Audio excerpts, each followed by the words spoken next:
Good evening. Happy Sunday, everybody. I've got some important news. I got a phone call from the bishop a few weeks back, and he told me that things were going to change a little bit. The first change is that I'm going to be moving away from my parish assignment this summer. Going to be taking over a role as bishop secretary, uh, MC for Master of Ceremonies for the diocese, director of the liturgy office, and vice chancellor. If that vice chancellor thing sounds cool, it really isn't. And so that'll be starting effective June 28th. And the second piece of news, and this one's a little more up in the air, is that I'm supposed to start studying canon law this summer at the Catholic University of America. So I wouldn't really be starting my job until August, although the appointment would become active uh, June 28th. But I have not been accepted into canon law school yet, and I don't have housing arranged yet.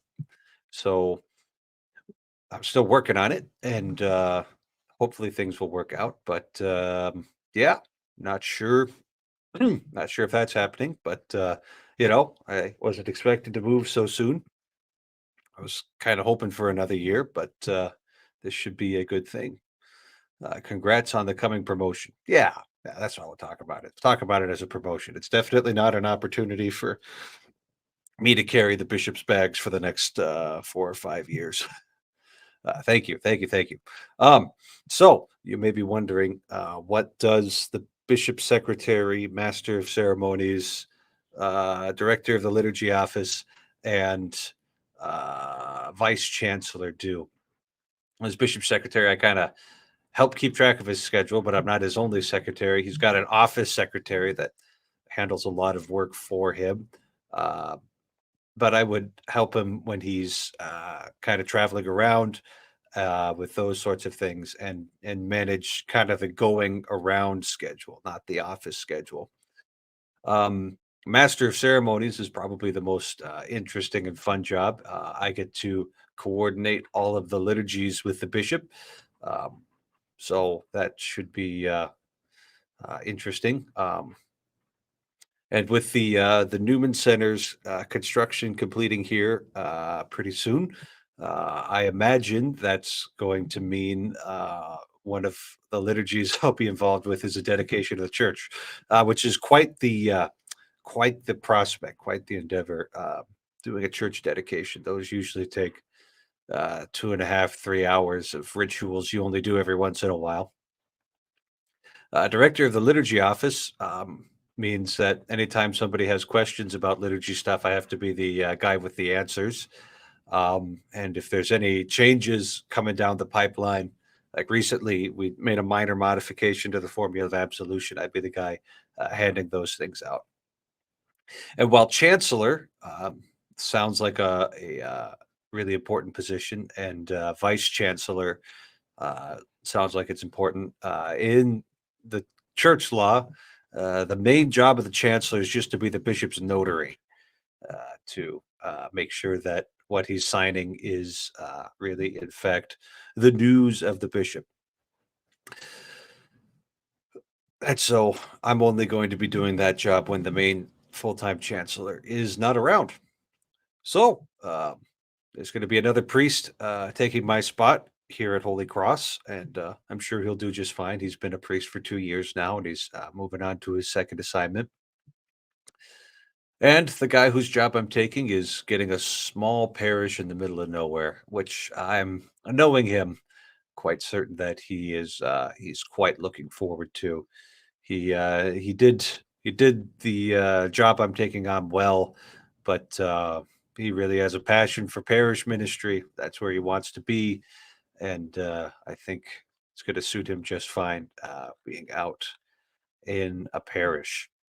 So that's what I got going on. This is always an exciting time of year in our diocese, and then probably in most dioceses when these new assignments roll around. And the average rule is that the last Wednesday in June is when all of the new assignments come out. So that's what I've got for news.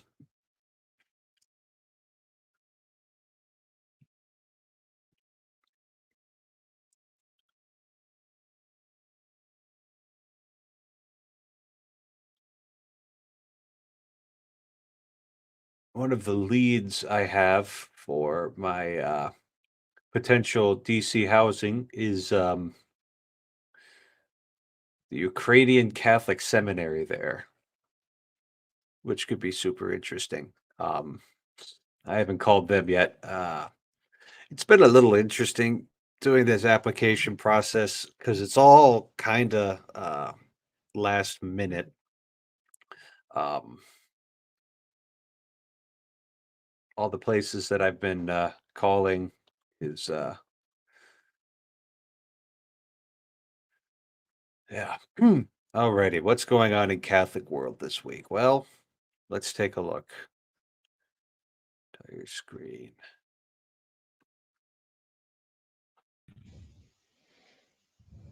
Hello, Laura. Hello. You sounded like maybe you could use a conversation partner.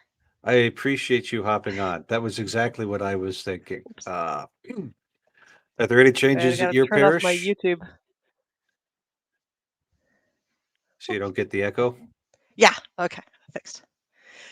Yeah, so I was gonna ask you, did you guys do First Communion today, or when do you do it? We did First Communion last week, and in our diocese, confirmation is done in third grade.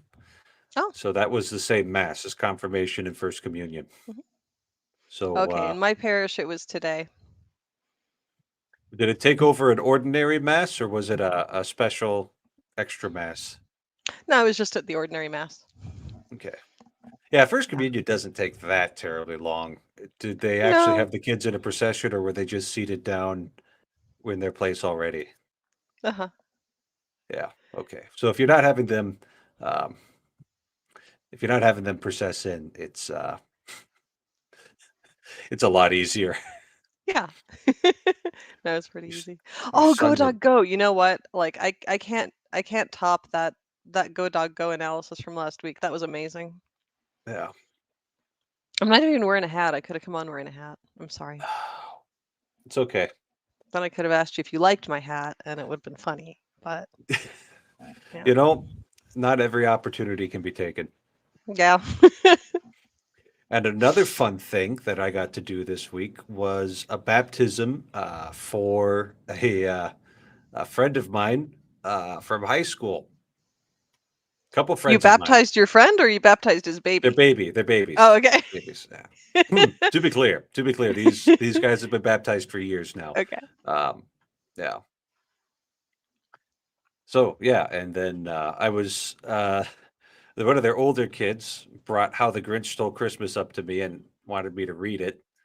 And I Oh, put as much character as I could in it, but I think the kids too, and he kind of lost interest, so didn't get to maybe Go Dog Go would have been it, but he was the one who selected it, not me. So I don't sure. feel like this is wrong at all.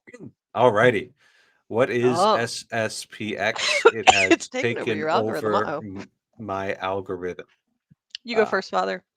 yeah, sure.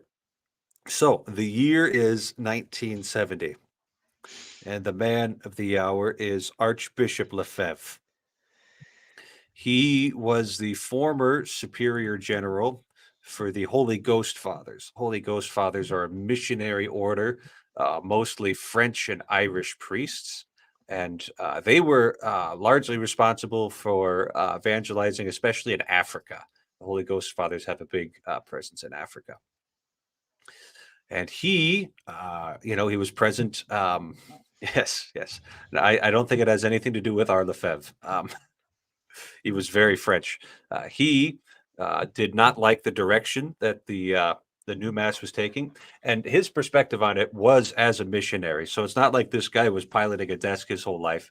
He had actually gone and worked out in mission fields in Africa, and he observed the reactions that he got to the traditional Roman rite, and he thought that the beauty of the liturgy, the solemnity, the meaning behind it, that was actually more effective than the new rite that had just been put together and promulgated. And him, being a bit of a missionary, he's used to just going off and doing things without really waiting for permission, because you tend to have a lot of extra authority when you're out in the field, separated from your superiors. So he goes and he founds a priestly society. So what would that mean? That means basically a group of priests with a common mission. He founds a seminary in Switzerland, I think, and begins training priests exclusively in the tradition of the church. All throughout the 1970s, there's this back and forth between him and the Vatican, because he does not going along with the new paradigm, but this Society of St. Pius X is growing in popularity. So through the 1970s and 1980s, there's this continual tension, drama, misunderstanding between the Vatican and Society of St. Pius X. All of this comes to a head in 1988. Archbishop Lefebvre wants to have a bishop ordained to be his successor. And the main reason for this is that he thought it was very important that all of his priests be ordained using the traditional Roman ordination ceremony rather than the modern one. And while he was around, he was able to do it. But he was worried that they weren't going to be able to find bishops who were willing to do it in the old way. So there's just continual back and forth between him and the Vatican, and a little bit of drama on that account of um, whether or not the Vatican was going to give him what he wanted, and if he had just waited around a little bit longer, would that have all worked out?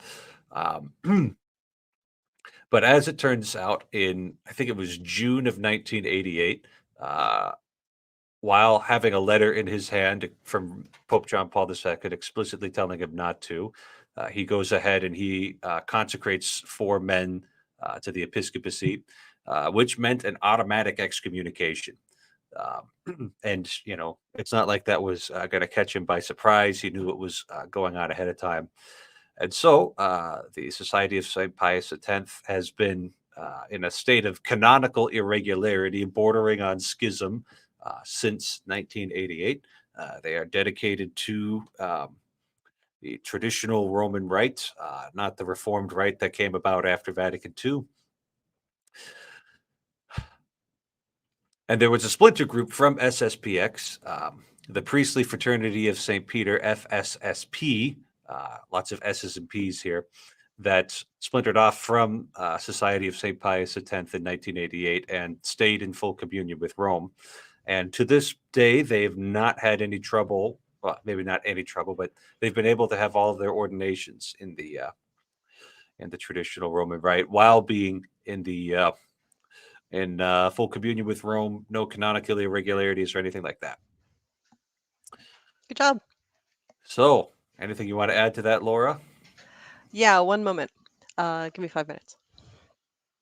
Okay, so, oh yeah, just regarding the FSSP, when I was in college, we invited a priest to say the Tridentine Mass at our local church, and he was an FSSP priest who had been an SSPX priest, and so we really enjoyed telling people that he was FSSPX SSPX. Formerly. Yeah. Uh, FSSPX SSPX. you see, this is why people find Catholicism incomprehensible. Yeah, and we had a fun dinner with him after Mass, where our university chaplain, who was also the parish priest, and he was like a very toe the line kind of guy. He was just this really standard, like, whatever my bishop tells me to do, I'm just gonna do that. And he didn't complain about things, and he wasn't like super opinionated about what was going on in the church, whatever. And so he was sitting at dinner with this FSSP SSPX priest, and the conversation came around to Bishop Lefebvre. He was a bishop, right? Yes. Yeah. And And this priest goes, "Oh yeah, Bishop Lefebvre. Wow, I mean, yeah, I knew him. He was a really wonderful man." And our university chaplain goes, "Yes, it's a shame that he died in schism." And then the dinner continued. It is a shame. It is a shame. I've got a lot of soft spot in my hearts for the arguments that he was making, the position that he was taking. But I want to answer Phlebas's question here. So technically, he would have no chance of salvation. So this is the now you're going to figure out why I'm going off to study canon law, because what the legal reality of the church is and what the real reality of the church is, they aren't like one to one, right? So an excommunication, what the legal effect of that is that you cannot hold the church office and you cannot receive from the spiritual goods of the church. So you can't receive communion. You need to have the excommunication lifted before confession, all of those sorts of things. So that's what the legal effect of excommunication is. That doesn't actually tell us about the state of his soul. All right, I'm just gonna say bye because something's going on at my house. But it was nice Okay. to see you. All Bye righty. bye. Yeah, yeah. I hope that gets to continuing. When I went to go learn the traditional Latin Mass, um, I went to go learn that at Our Lady of Guadalupe Seminary in Denton, Michigan. That's the priestly fraternity of St. Peter Seminary, and the rector of the seminary there joined the SSPX way back in the 1970s, before it was cool. And he knew Archbishop Lefebvre personally. And his suspicion was that near the end, Archbishop Lefebvre had quietly taken on a position of sede vacatism, where he believed that the person claiming to be the Pope wasn't really the Pope. And that might have accounted for some of his behavior, even though formally the SSPX has never been a sede vacatist position. They've always, and there's some really weird things going on, right? So when the SSPX thinks that a priest needs to be laicized, they will do that through Rome. They'll send the paperwork through Rome, and Rome will process that. So that's why it's not really a schism. It looks kind of an awful lot like a schism.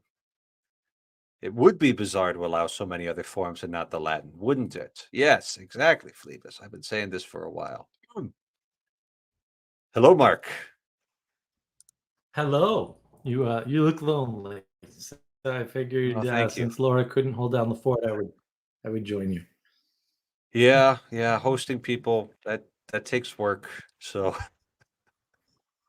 It does. Well, and also you're not only talking my namesake, but you're also talking about the Vatican II stuff that is so near and dear to both our hearts, I suspect. yeah, yeah.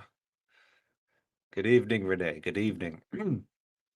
How did your stream go on Friday? I was out with friends in Meat Space. Oh, well, I thought it went well. We split it up into two pieces, the stream and the after party. So now you don't have to watch 5 hours and just watch the monologue.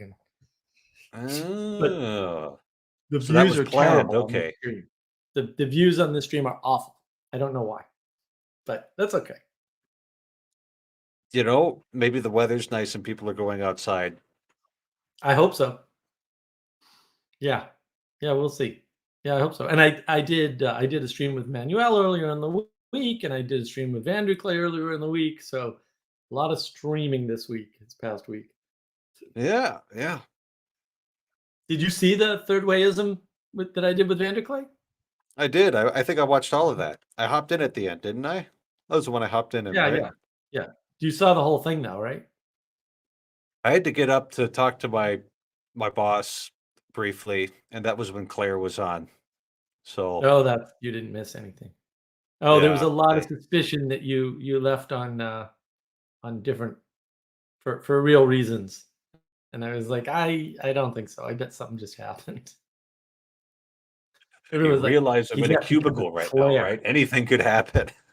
Anything could happen. Yeah, they thought you left because of Claire, and I'm like, I doubt it, but maybe. No, no, if somebody else is there to deal with it, that's Yeah, fine. yeah. It's a strange position to take. So Yeah.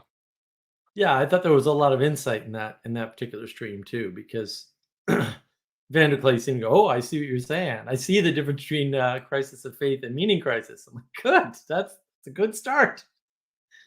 I think he So watched the video we made.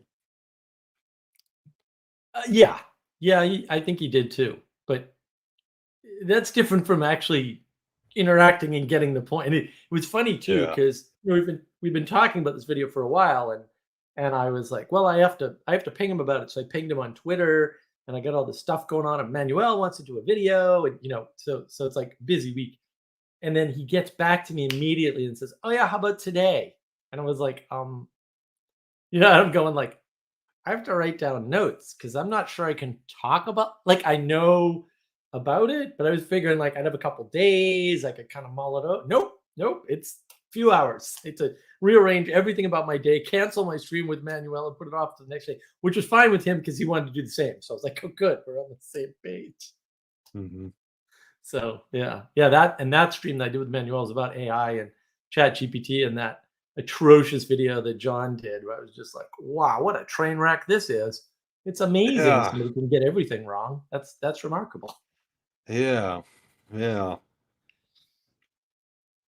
I saw this video. I guess Matthew Pageau had shared it. It was in the style of a Metal Gear Solid 2 dialogue Yes. between I never played Metal Gear Solid 2, so the guy who's not Solid Snake and his controller talking about how putting all these AI tools out on the internet is actually supposed to just precipitate a crisis where we want to have digital verification of a real human being.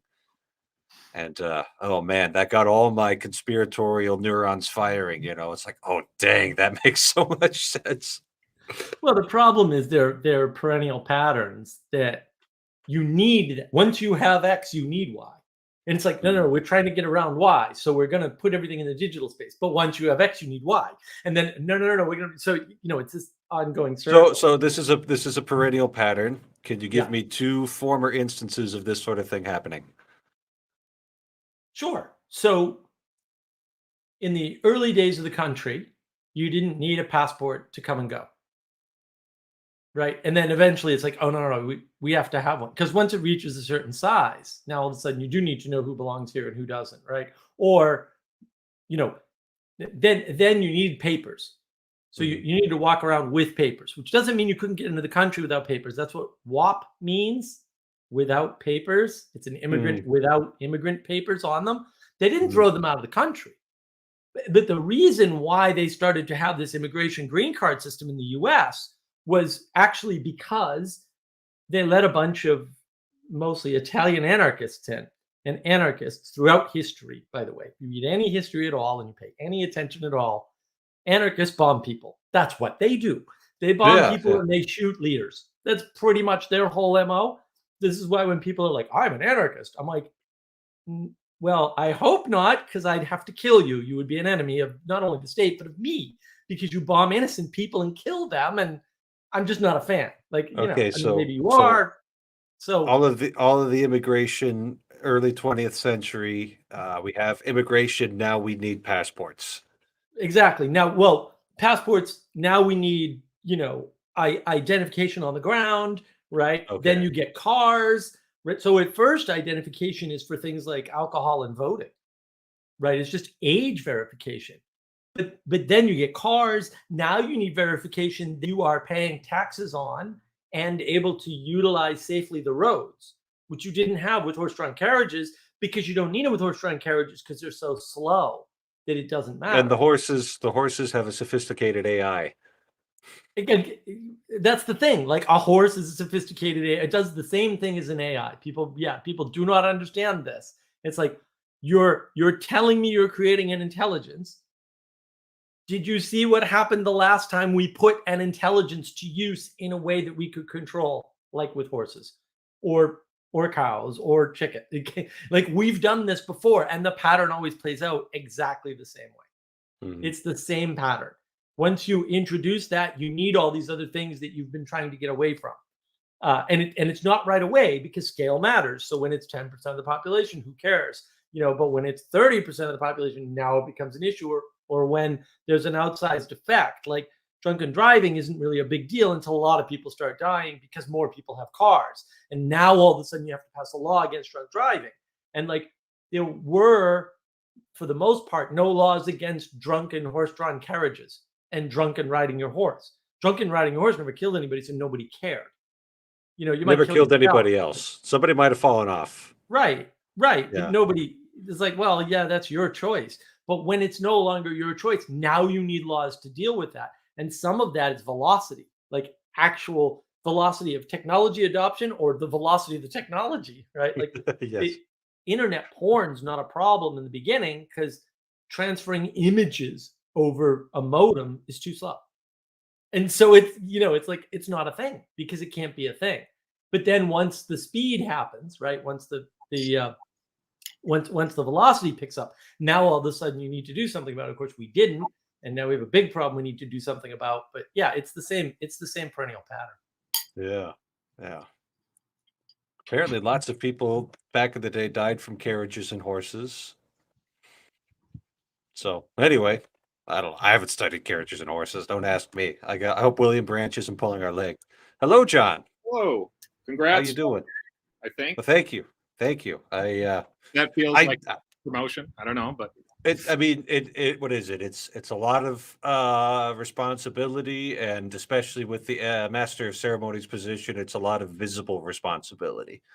So if let's say if an ordination or a chrism mass is an absolute disaster and nothing's going right,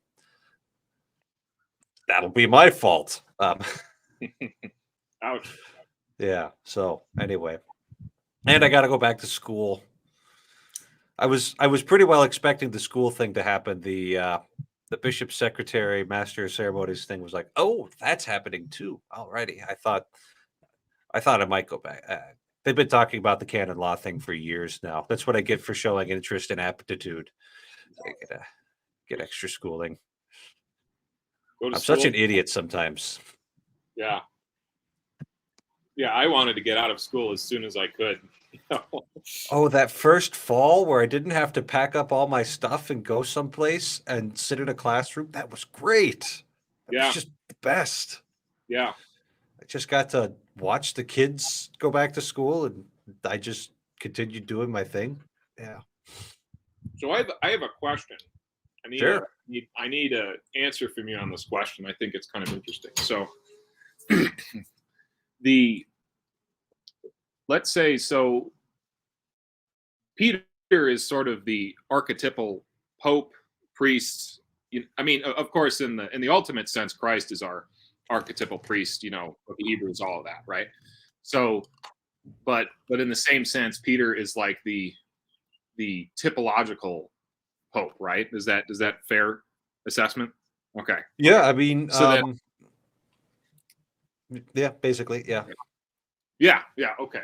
So then what's interesting about this is one part of being pope or even a priest or whatever is not being married, and that's the negative take on it. The positive take is this is your vocation to minister to the flock in a special way that a married person couldn't do, right? So that's the positive take on it.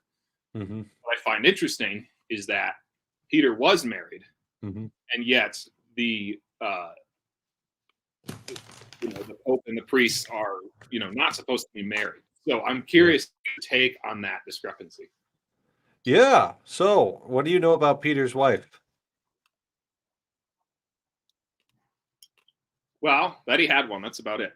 Yeah, that's it. That's literally everything. So we don't know if she was around. We don't know. We can imagine Peter. He had a mother-in-law, right? That's the only reference we know that he had a wife, is that Peter's mother-in-law is mentioned in Scripture. So all of a sudden, he starts tramping around with this itinerant preacher. Like, apparently the wife was okay with that. or maybe the wife had passed away. And so anyway, there's like a thousand arguments you could make about it, and they're all from silence, because there isn't even a consistent tradition in the church. Because you'll hear, one tradition say that Peter's wife had died, another tradition say that she went out and preached the gospel with him, another tradition say that she went and lived in seclusion or something. You'd have to really start reading it. So, but the fact is that the tradition of clerical celibacy was not stronger anywhere else besides Rome and the Western influence of the church there, and the Roman clergy in the city of Rome. They had a very strong tradition of celibacy. It's not like they never had any married clergy, but it was sort of, and it was always understood to be an apostolic tradition, that this was something handed down from the apostles. So we just look at that. We say that whatever the fate of Peter's wife, didn't preclude the Roman Church from developing this tradition of celibacy. Imagine he ended up with a mother-in-law and a wife. Yeah, I feel worse from after that. Yeah.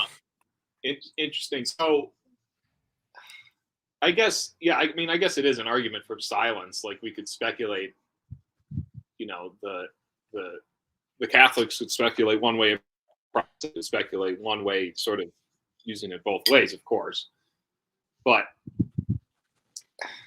yeah, I don't know. I mean, it's just an interesting detail. Like, we don't have evidence that any of the other apostles were married or not. I mean, you would expect that in that sort of, in the Jewish culture and around the time of Christ, they would get married very quickly, generally, right? And they would, get married quickly and start having children quickly. So I think the daughters would. I think the sons had to go out and establish themselves a little bit more before they would get wives. Okay. That's and that's we've heard this from Jordan Peterson, right? Very consistently across cultures. It's like slightly younger women with slightly older men and up a status class, or across, So, Yeah. So if they were all rather young, and had attached themselves to this wandering rabbi, then it's not all that crazy to think that only Simon was married. So, but again, it's like the Gospels don't tell us, and there isn't a consistent. I mean, the consistent tradition is that they weren't married. So depends on what you think about tradition. So the tradition is that he had a mother-in-law, but he wasn't married. I mean, besides, okay, so it's like it's obvious Simon at least at some point was married, right? Right. Yeah. But all the other ones, the tradition is that they had never been married. Oh, okay. Yeah. All right. Interesting. Yeah, that's because, like, I guess the you mentioned, like, how it was sort of a strong tradition just within Rome. So what do you think is the step that you get from this is a tradition that we haven't imposed by strict law, this is just the traditional pattern that most of the clergy have been celibate, then how do you get from that to whenever it was 1000 AD? I can't remember when it was. the Lateran Council, Gregory the Seventh, all of that. Yeah.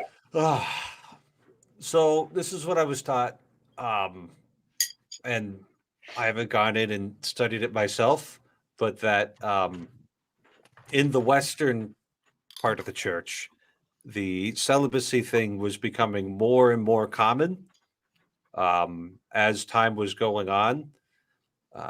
The married priests thing was sort of like still happening at the edges of, we'll say, ecclesial life. You had small town pastors, they had wives. And what the Gregorian reforms were doing was universalizing an already common practice rather than introducing something novel. Okay. Yeah. So that's that's the argument that I was given. I haven't studied it myself, so I mean, I don't mean to impose it as a deal breaker by any stretch, because it's like the tiniest of details in the whole scope of this larger story, right? mhm. I just find it interesting. Yeah, I don't know. I just thought the connection was kind of interesting. Why, you know, I feel like some Catholic somewhere has wrote about this in quite a bit of depth, because Mhm. one thing that the church does have is very extensive thoughts and answers to all these sorts of questions, right? So Mhm. I Mhm. just thought I'd pick your brain about it, but Well, you've about picked me to the end. I don't have anything more to give at this point. maybe I'll tell you something, and when you're learning canon law, maybe there'll be something in there. I don't know. Yeah, I think canon law is going to be a lot of canon law. Yeah. Oh, I'm going to have to get my Latin polished up too. I can pronounce it okay, but understanding it's harder.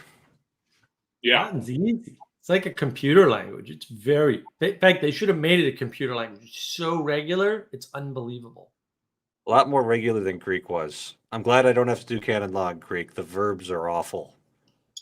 Hmm. The verbs are just awful in Greek. Yeah. True. Do you do both TLM and what is it? Novus Ordo? You do Yeah, both? yeah. So my bread and butter is the modern Roman Rite, the Novus Ordo. That's what I do almost every day. Um, I don't often have an opportunity to celebrate the traditional Latin Mass with the people. Although my predecessor in my new job, he would regularly do it on Sundays for the traditional Latin Mass community that meets at our high school chapel.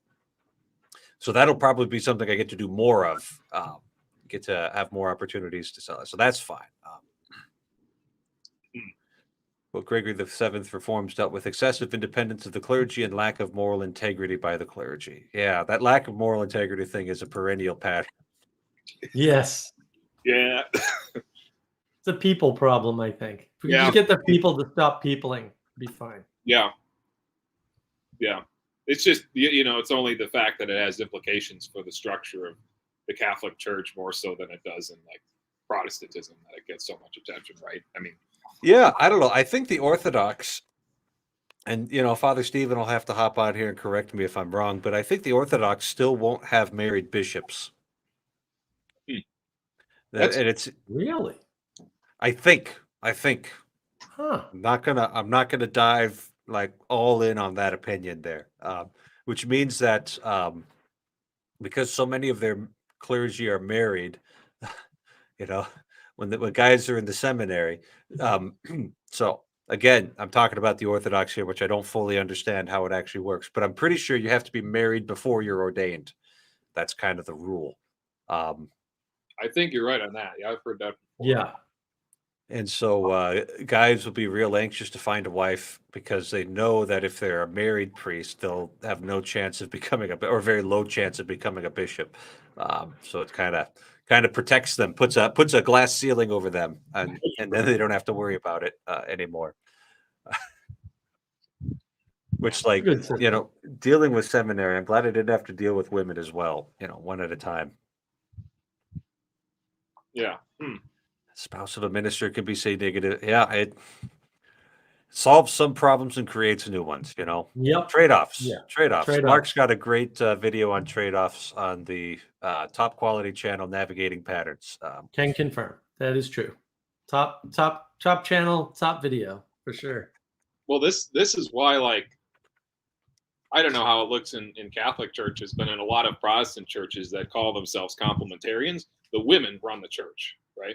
It's kind of an ironic fact. So, the fact about the pastor's wife having more influence than the pastor, Yeah. I mean, they show up, the ladies volunteer, they do a lot of good work, and everything would grind to a halt without them. And that Yeah. is another one of those perennial patterns. Right. across all churches everywhere. So Women point. You're Yeah. not getting around the fact that women point. Og can build and Og can smash all day long, randomly, but women point, and that makes all the difference in the world. Yeah. women think it's very important that we have sandwiches and bars at every funeral. And they're right. Because if I was running this, we wouldn't have sandwiches and bars. I'd be like, what? The funeral's done. Go home. Yeah. Oh. I was reading this. This was a while ago now, but what's his name? Leon Pottles, something like that. He's a Okay. Catholic writer or something. What's the name of the book now? He was writing about what he sees as the feminization of the church, going back, I think, to the Middle Ages, is where he sort of starts a thing and sort of watching this progress. The church impotent. The church impotent, yes, that's what it is. So it's been a while since I've read it, so I might butcher it, but his argument is this sort of certain theology or practices that worked its way into the church in the Middle Ages. He quotes a few particular. Yeah, he's probably not a Bernard of Clairvaux fan, is he? Yeah, I think that's one of his targets. Yeah, but- well, I think so. I mean, Bernard of Clairvaux, he his kind of innovation, we'll say, is that he began reading the Song of Songs on an individual level, right? Because all of the fathers of the church had very consistently, they had understood that on a communal level, right? So Christ was wedded to his church as a whole, and Bernard of Clairvaux began applying that to the individual. So Christ is marrying you. Now, I think that if you keep what Bernard of Clairvaux was saying in the context that he was saying it to a bunch of monks, then it works out just fine, because like they're monks, and they're gonna have the right, in theory, they're gonna have the right sort of maturity to be able to handle that without getting all weird about it. That's interesting, because in my And once you start trying to tell that to Joe Sixpack, he's gonna be like, "What the heck? You mean I'm married to Christ now?" right, It's right. like he doesn't need that. Well, that's interesting, because the sort of the dominant interpretation, and I wonder if this is in a reaction of this, but the interpretation I grew up with in my non-denom charismatic church was that this the Song of Songs is strictly about Christ and the church, and there's no you can't there's because we're kind of they wouldn't say this, but because we're kind of a little bit Puritan, we can't say that it's about some sort of erotic love poetry, right? So I just wonder where that interpretation came from, because it's so the charisma, that interpretation I grew up with, because it's so obviously lacking to me. Like, it's not wrong, because Christ in the church is the archetype of male female marriage, but it's not just that, right? So that's interesting. Yeah. The framing is really tricky. When people say the feminization of something, masculine and feminine are inevitable reality. You're not getting around them, right? I think what they're really referring to, and I do hope this book comes out, it's called The Hidden Matriarchy. I think what they're referring to is when you unhide the matriarchy, right? When the divine feminine, there's too much light shown upon it, that creates all sorts of problems, right? Yeah. And then you get these issues where people are trying to follow something maybe they shouldn't, right? People are trying to make something explicit that is supposed to be implicit, because pointing doesn't work quite so well.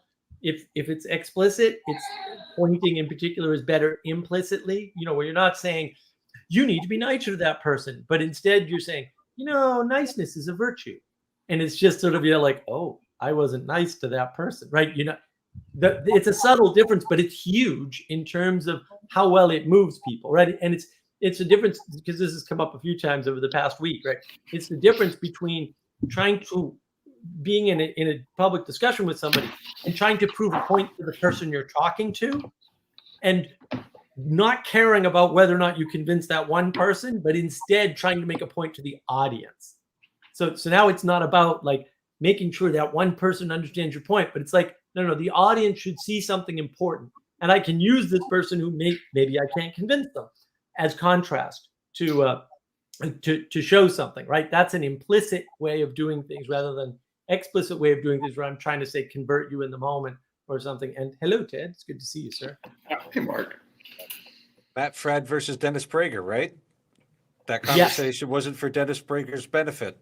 Right. Yeah. I mean, clearly Prager was not going to move on his position because, well, we know where his shadow is now for sure. And it wasn't important. The important part was the fact that people like Ethan clipped it and threw it on my Discord channel because it's like, here's the contrast. You can see plainly what's wrong with Prager, and you can see plainly where you want to be, in that spectrum, because it is a spectrum, to be fair, right? It's not a yes or no thing.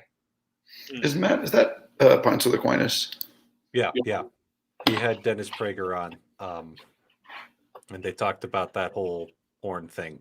He doubled down on his ridiculous and obviously incorrect and stupid position. Yes. Yeah, I mean, it's just like hearing him talk about it. It's like he still thinks it's magazines. I think you have to. And Well, it's you just have to know. But you have to know a little.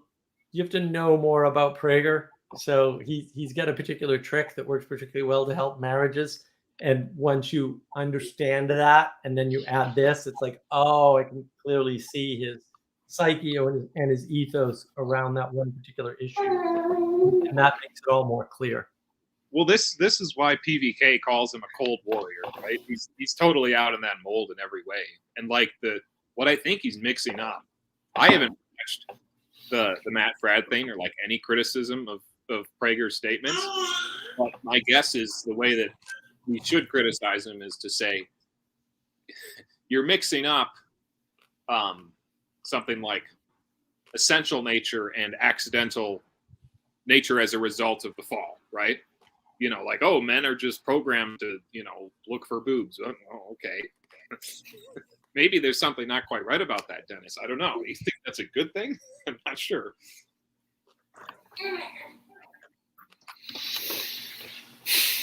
Yeah. I don't know. All that talks about essence and accidents made you really sound Catholic, John. Well, okay, so I was like, I'm on with Father Eric. This is something that at least I'm gonna like. Probably, if you would ask me what I think those things mean, I couldn't tell you. But well, you use them correctly. You've got at least like a 5th grade understanding of the words or something. Yeah. Well, it's helpful because like people struggle with the incarnation, right? Like, how is it that Yahweh, the Most High God, comes in and incarnates in a specific time and place, right? And so it's sort of a neat way of sort of, these accidental properties. He's a 1st century Aramaic speaking, Jew, but, essential properties, whatever, right? So yeah. I do like those sort of distinctions. It sort of neatly wraps things up. So, well, that's the best. I like the word you used, right? Because that is the problem, right? You struggle with, yes. And you know what? That's correct. And if you're not struggling with it, you're wrong. And we're always like, oh, I want an answer. But if you get an answer, you're not struggling with it. But the right answer is to struggle with it. That's the correct, that's the true way to have the relationship, to have the engagement, is to struggle with it. And so I like that you used that word. That was very good. We who wrestle with God, yes.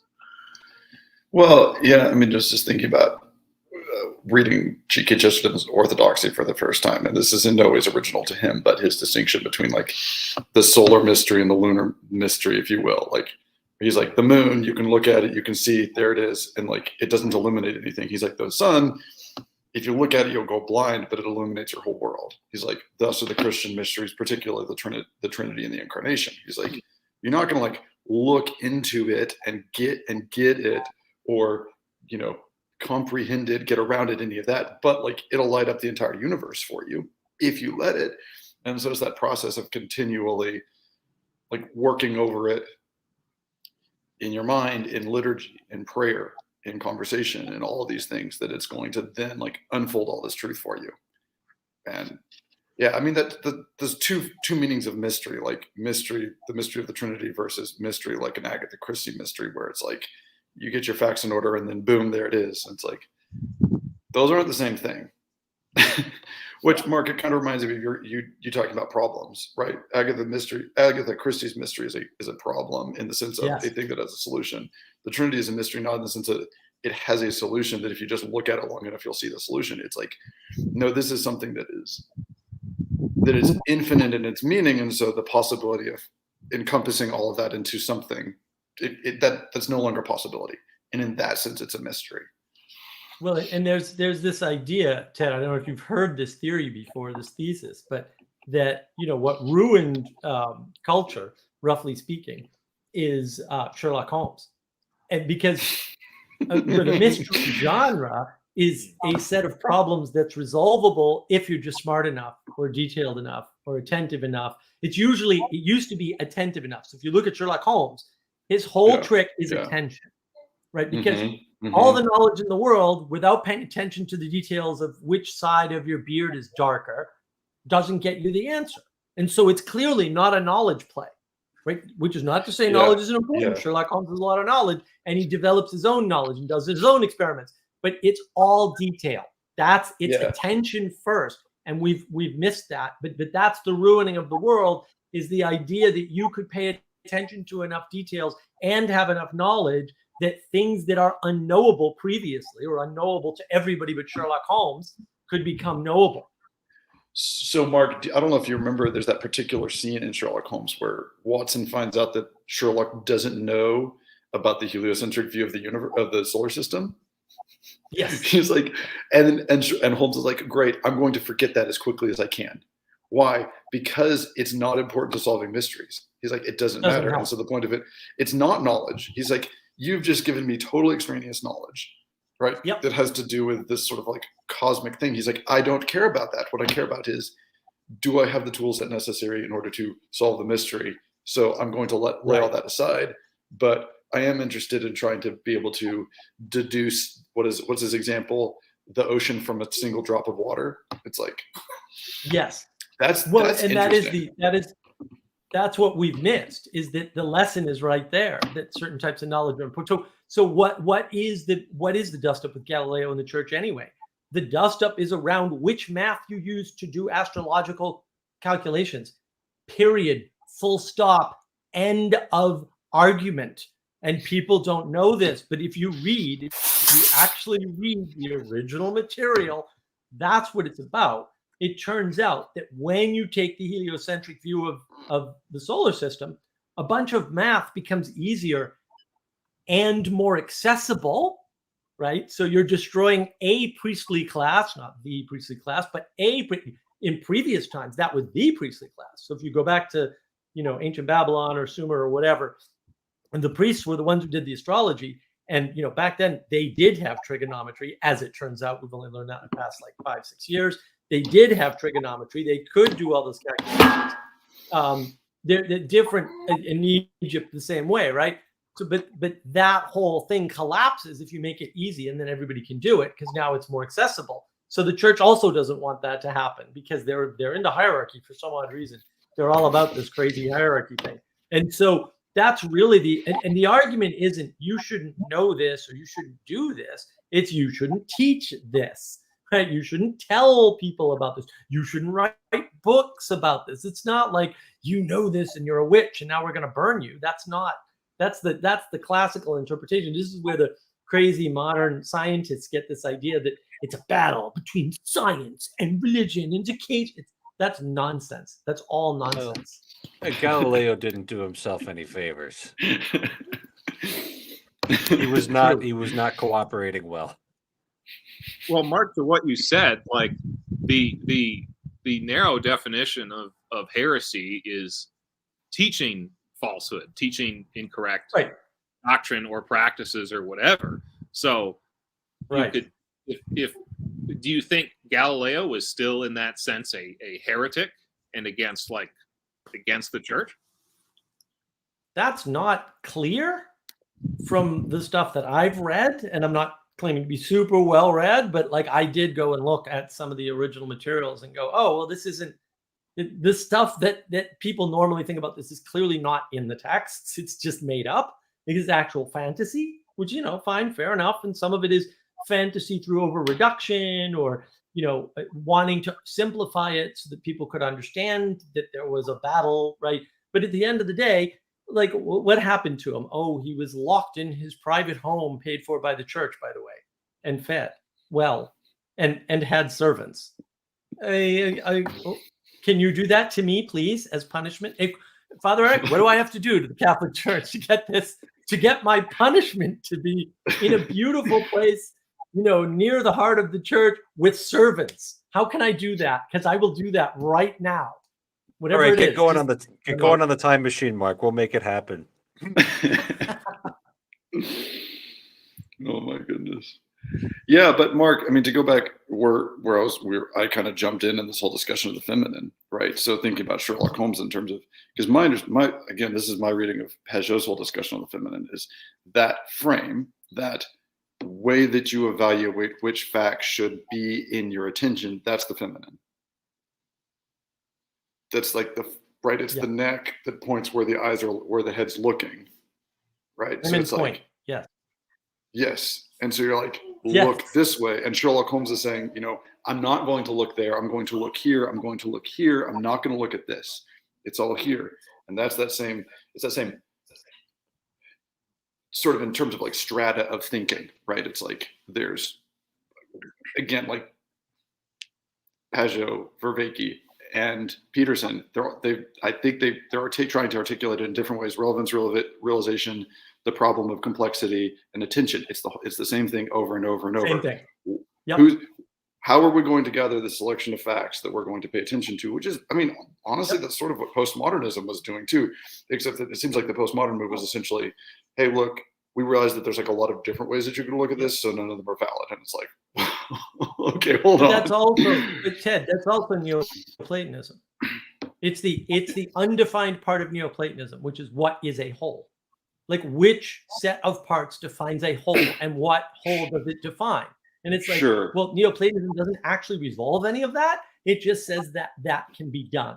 It's like, well, that's helpful, except it's not. Well, isn't that Vervaeke's whole point, that it ends up just like basically manifest, like finding a body in Judaism and Christianity and Buddhism and Islam and so on, because like it ends up being more of like a methodology almost. I don't know if I buy this at all, but this is what I'm hearing from him. That's like, it's a methodology in the sense that it can't be believed outside of something to believe. Well, right, because he spends all his time saying we can't go back, we can't go back, we can't go back. By the way, Neoplatonism, and it all went wrong in Christianity. And if we just go back to Neoplatonism and change it, it'll be fine. But we can't go back. And then when that fails, because it did, like I'm just telling you right now, it failed, right? John's project specifically, he goes back to Socrates, which is before Plato. And so he goes back further and tries to resurrect that. But the bottom line is the problem of relevance realization, which is his great work for sure, like no question about it, is the same. And I think I said this on my stream on Friday, is the same as the problem of attention. You're actually talking about the same thing. What do you pay attention to call a whole? It is, can that be arbitrary? Like, can you just grab things, like I've got an M&M and I've got a root beer bottle, right? A glass root beer bottle. Can I just grab like root beer and cross it with M&M and call it a 1? Because in Neoplatonism, nothing prevents you from doing that. Now, they wouldn't have done that because they were all religious, and like everybody just lies about Greek philosophy. It was all embedded in religion. So they knew from religion, because religion is the art of telos, roughly speaking, right? It's the final cause. They knew what a valid 1 or whole was and what wasn't valid. So in some ways, you invoke Neoplatonism to resurrect postmodern philosophy by saying, no, the postmoderns are actually it's a long tradition all the way back to Neoplatonism. But again, you're stripping out, like Menia was very important to Plato. And it's more important than rationality. Did you ever hear John mention that? Did you ever hear anybody mention that? Almost nobody ever talks about that stuff. Well, so this is what's interesting about Pageau is that I feel like even though he and Vervaeke can get in the same room and talk about this for hours, at the end of the day, like he's saying the fundamentally opposite thing. Not only is he saying, look, there's lots of ways that people have found to talk about holes, and you really can't use that, but like it's a deeper level than this. And like he's a philosophical realist. He's like, the holes are actually there. You don't get to pick which ones they are. This is his symbolism happens thing. That's like a fun, like people are accustomed to movies with symbols in them, and that's kind of the language they traffic in. It's like no, you don't get to get away from those things. And honestly, like that was one of the things that I was going to that ended up taking me from Protestantism to traditional Catholicism, which was like, I don't get to decide what those things are. I don't get to say like what the structure of worship is. That's not an arbitrary thing. That's a thing in the same way that, you know, a root beer bottle and saying, you know, looking at that and saying it's not a collection of atoms that I arbitrarily describe as a bottle. It's like, no, it really is a bottle. And like the material of that, and here we go, Father Eric, here's our hylomorphism, right? The material in it is apprehensible, interactable, all of these things, because it has the form of a bottle. Like it's not the material, it's the material in the form, and realizing that, hey, that works all the way up and down. Unity, like, right? But unity. Yeah, what's the difference Forgotten between Pageau and transcendental. Vervaeke?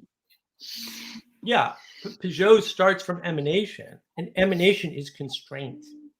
And when you start from, and then what the mistake they make in the argumentation is, Vervaeke will say, oh yeah, sure, there's emanation.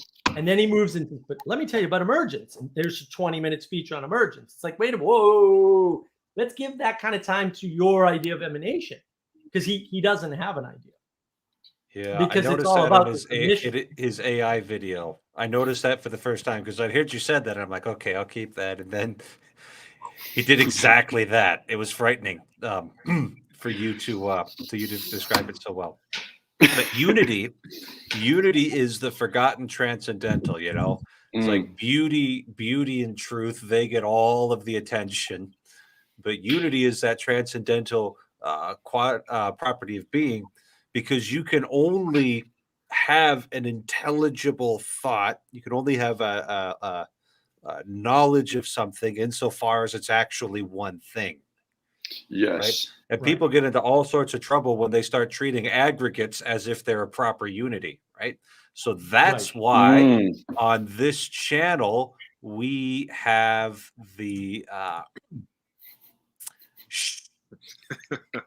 I couldn't agree more. But it's ironic because it's an aggregate. It's an aggregate. It's not an actual unity. It's not an actual unity. Right.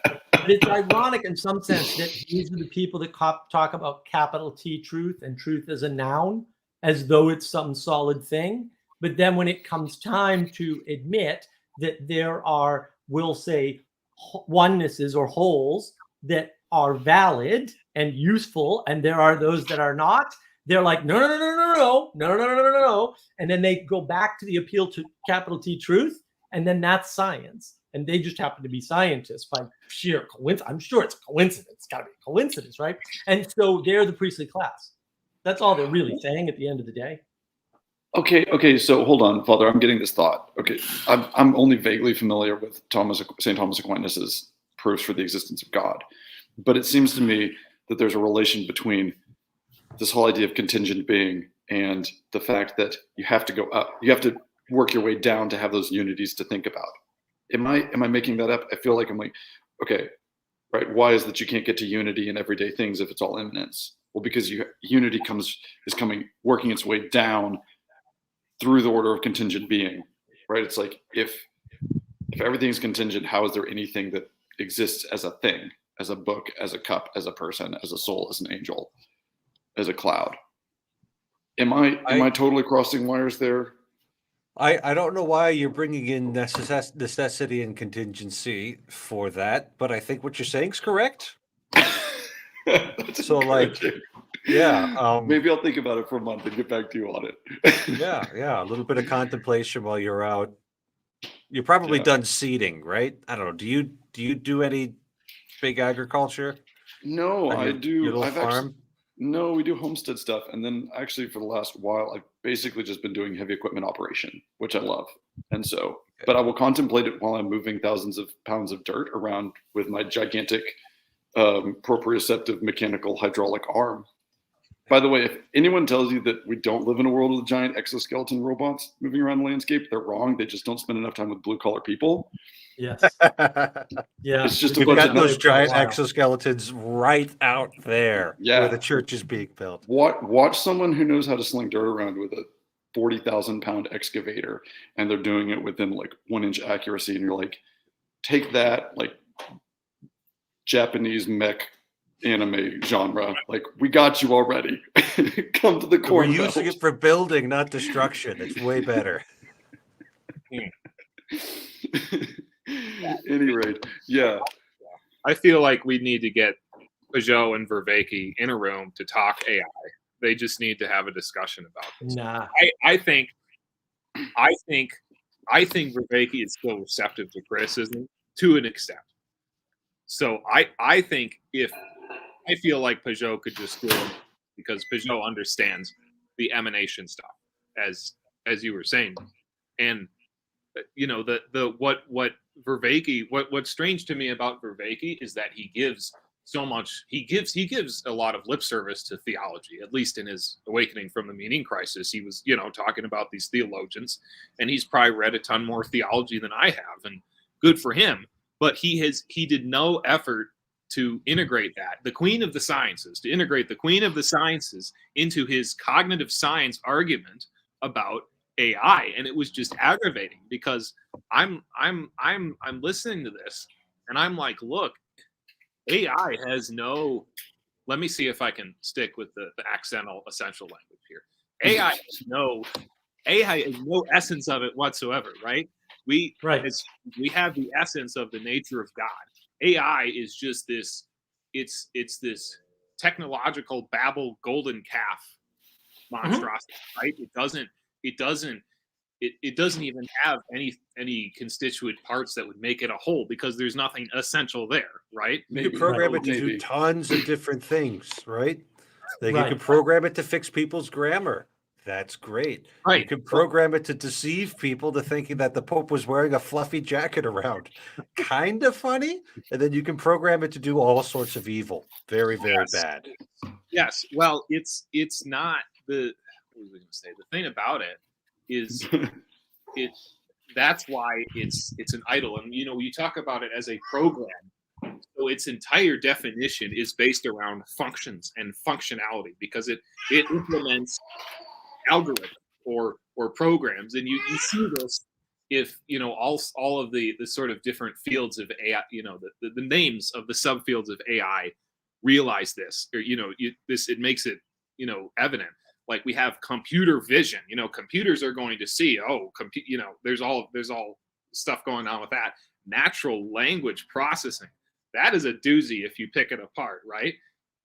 Large language models, right? And we're wrapping all of these it's the scientific, encapsulation and monarchical view trying to, wrap up all of these human conceptions. And it's just, I say this as a person who works in AI, it's not going to work on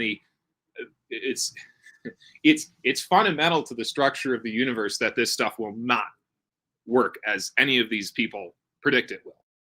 It's ontologically impossible. Yeah, and they're missing the fact that effectively with the project of AI is not only wrapped up in, we'll say, parasitically stealing the information that it uses from others, but also in improper categorization. And so, for example, right, and this just happened, I think this year, right, one of the big evangelists for self-driving cars, 10 years after he said we're less than 5 years away from fully autonomous self-driving cars, admitted, right when I said that, we hit a wall and we haven't made any progress. And a self-driving car cannot take a left-hand turn after 10 years of research. Now, everybody except people like me and maybe you, John, realize exactly why a left-hand turn is infinitely more problematic than a right-hand turn. Like, we just already know what the problems are, right? And nobody else, left and right, they're equal. One's this way, they're not in driving, and there's lots of little reasons for that. So they pick this stuff. You pick up the category of left and right as being equal, and you try to solve them as problems of equality, of equal complexity. You've already used a definition, a wholeness that's incorrect, because in driving there's no equivalence between a right-hand turn and a left-hand turn. Like, there's no situation on a two-way highway that a right on a left-hand turn on red is viable.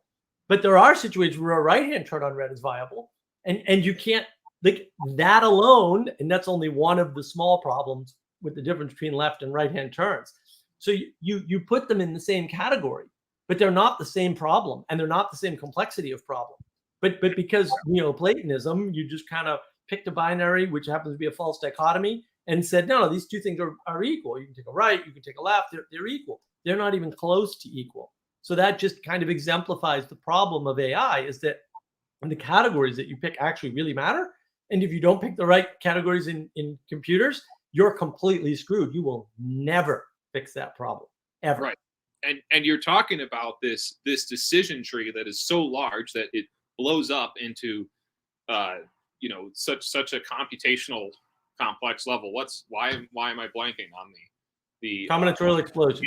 Yes, and that combinatorial explosion is, I think that is the most insightful thing that Vervaeke has helped me understand about AI, because I've been, I go to school and I read these papers about these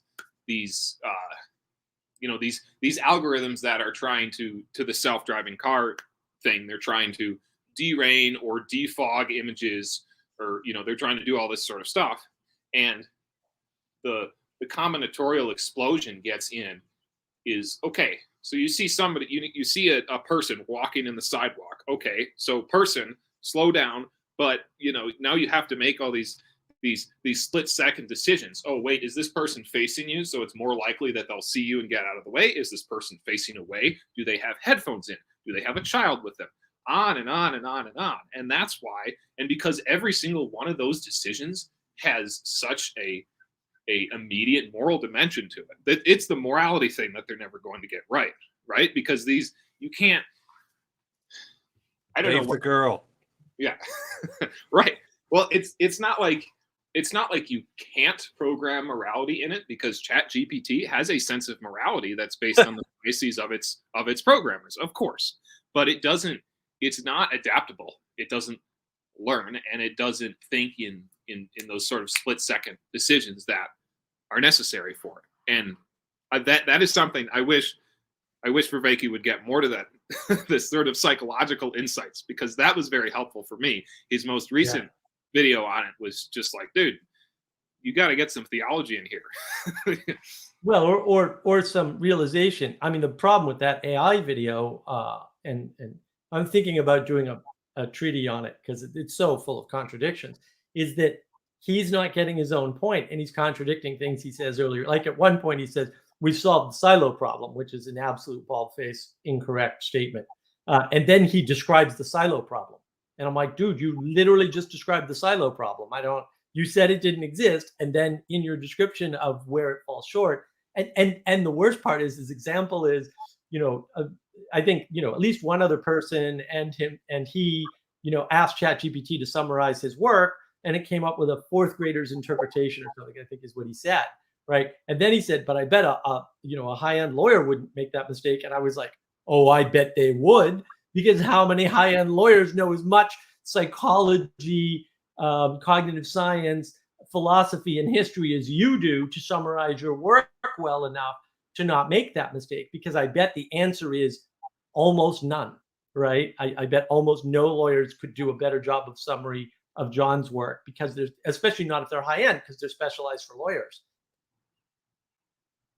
Yeah, and that's, I feel like, I spent 50 hours watching Awakening from the Meaning Crisis. I haven't watched his Socrates stuff. I don't know. I just have too much stuff to watch, but garbage. I feel like not missing anything. Great. Okay.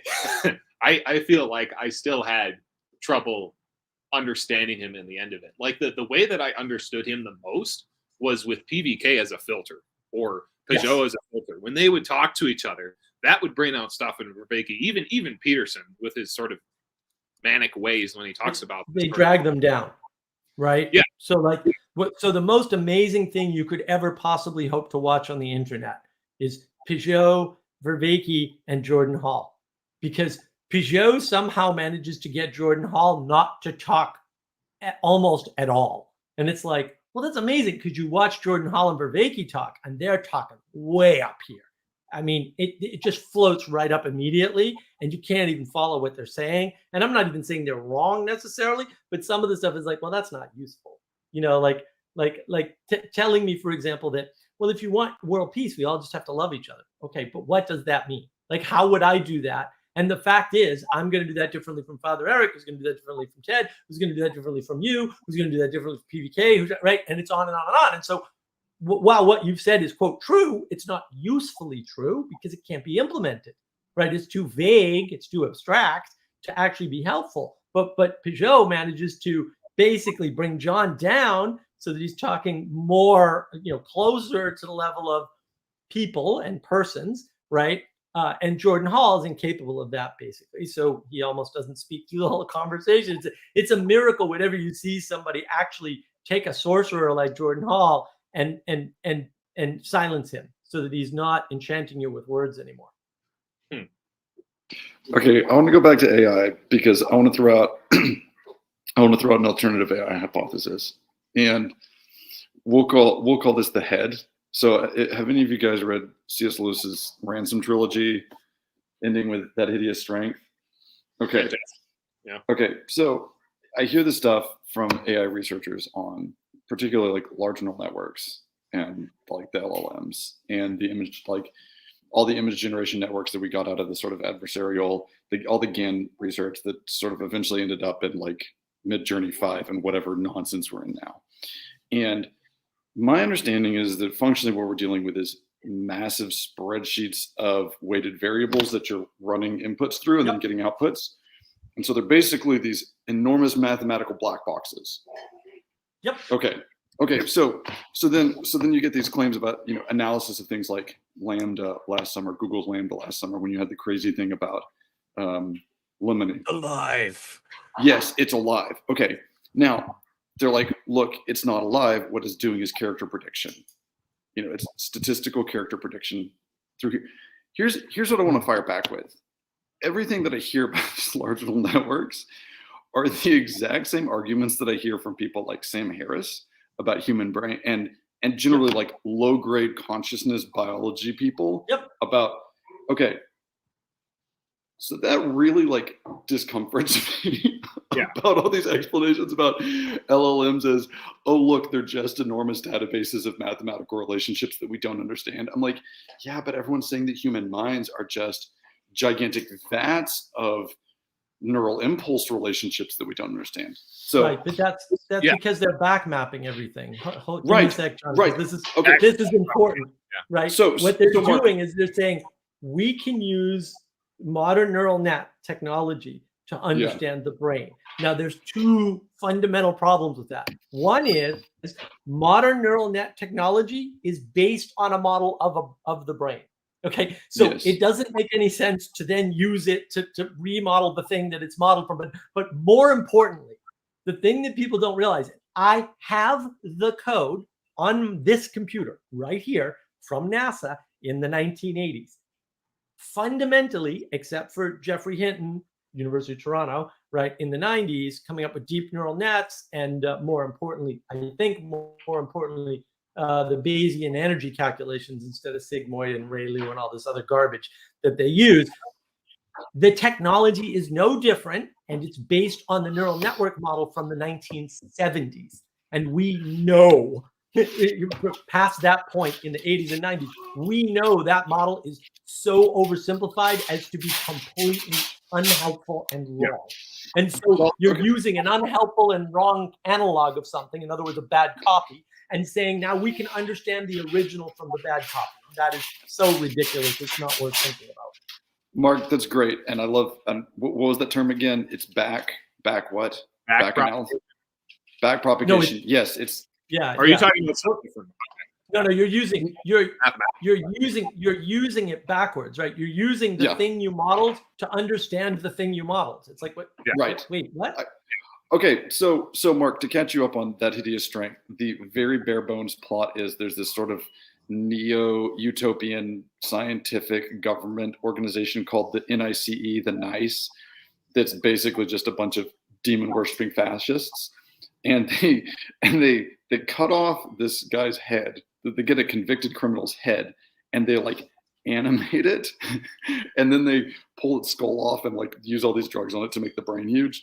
Well, joke's on them, because basically all they've done is like summoned a demon. And so now there's all these demons talking to them through this hyper intelligent scientific head, through this this hypertrophic brain. Anyway, you could probably get where I'm going with this, where it's like, okay, so we've got this bad analogy of the human brain that probably shouldn't work. And then it doesn't work at really small scales, because I know that the fundamental insight of neural networks is just make them really stinking huge, right? The main thing that happened is we just threw compute at it, like to the point where they're like, if we keep doing this, we're going to be like burning through small countries' GDPs just to train these things. I get that it's mostly about size. And so this is why I think that a conversation between Pageau and Vervaeke about AI is going to fundamentally break down, because listening to Pageau, as far as I can tell, he's pretty firmly in the like C.S. Lewis head camp. He's like, yeah, we're pretty much summoning demons. We're creating this massively complex thing that we don't understand, and we're saying, all right, intelligence, come out of this somehow. And I'm like, look, I can look around the world and I can see intelligence in animals, and I can see intelligence in people, and I know where that comes from. That comes from other animals and other people. I'm like, you have something up here that moves it into something else. I'm like, okay, great. So now we've got this sterile mathematical network that starts exhibiting incredibly complex emergent behaviors. I'm like, what is going on here? Right. Anyway, but that's the problem with Vervaeke. He stated this early on 2 years ago. He said, if you take an AI and you put it in conversation with itself, it immediately goes insane. That's still true, by the way. Like you personally, physically, right now can do this experiment. And now all of a sudden, in his new AI thing, he's like, no, there's emergence here, and because he's an emergence is good person. And the thing actually that I figured out recently as in today, is that there's being is good, there's emergence is good, and there's rationality is good, or order is good. So as long as it's ordered, it's okay. And it's like, well, what? And these are the three axiomatic assumptions I see everywhere. And of course, the Christians are saying being is good. Go figure, right? And then the scientists are typically saying emergence is good, and then the philosophers are typically saying order is good. Well, to keep on this point about the trilogy, Ted, the evidence that we are already conjuring a sort of spirit, or it's emerging or it's emanating or whatever, the evidence for that is because so many smart people like John Vervaeke have been hoodwinked to totally change their perspective on AI because of this thing. The fundamental nature of this has not changed. It's the same reason my older professors, the professors that have been there for 30 years, they complain about neural networks and AI because it's a black box. Because everything that they worked with before this sort of thing, you could lay it out all explicitly. You could follow the math exactly. You couldn't bullshit somebody on this stuff. The dark wizardry that comes into play here is that you can't see into this thing. And one of the fields that they're trying to work on right now is called explainable AI, which basically means we're going to try and see into this black box and figure out what's going on. But you think you're going to do that with ChatGPT when it's got hundreds of billions of parameters, and you're going to make all of these and they're all connected to each other? I mean, do you know how many, like a ridiculous... Especially if you get an efficient analog computer in there. Right. Which would use a ton less electricity. Right. But this is like